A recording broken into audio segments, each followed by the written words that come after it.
In a small town called Tarsus, in the midst of the Roman Empire, a determined young man named Saul was born. From early childhood, he showed a keen interest in religious studies and was sent to Jerusalem to study Jewish law and scripture under a renowned teacher named Gamaliel.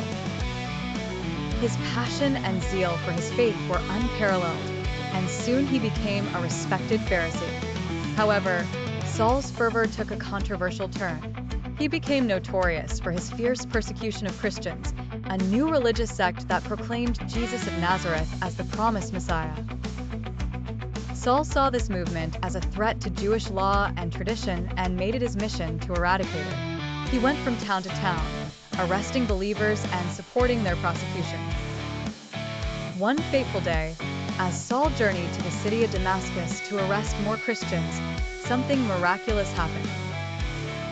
A bright light enveloped him, knocking him to the ground.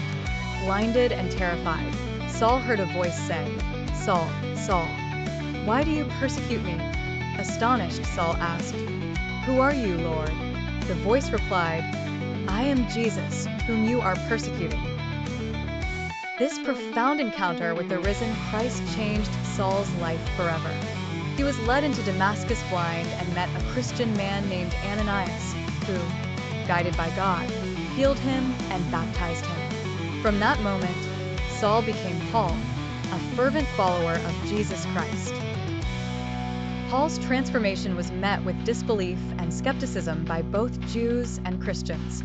For a man who once terrorized believers to now be preaching the gospel was unfathomable. Yet, Paul's zeal for his new faith was as intense as his previous fervor against it. He began to travel extensively, establishing churches, preaching about redemption through Christ, and debating with both Jewish and Gentile audiences across the Roman Empire. His missionary journeys took him through Asia Minor, Greece, and even to Rome.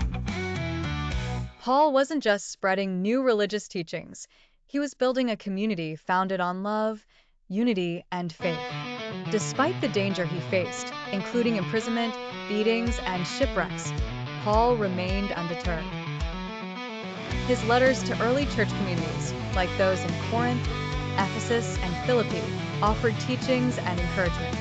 His words provided profound theological insights and practical instruction that continued to shape Christian thought and practice for centuries. As with many stories of faith, Paul's journey was not without adversity. Imprisoned by Roman authorities for his beliefs, he eventually faced trial under Emperor Nero. It was here that Paul faced his final days, unfaltering in his faith and mission. Tradition holds that he was martyred by beheading in Rome, completing his life's journey just as he lived it, unwavering in his faith and commitment to God. His legacy, however, lived on. Apostle Paul's letters became key components of the New Testament. In the end, Paul's story is one of transformation, redemption, and relentless pursuit of faith. From a fierce persecutor of Christians to one of the most influential Christian apostles, Paul's journey is a testament to the power of faith to change hearts and lives. His life remains a beacon of hope and perseverance, an example of how deeply and completely a life can be changed by grace.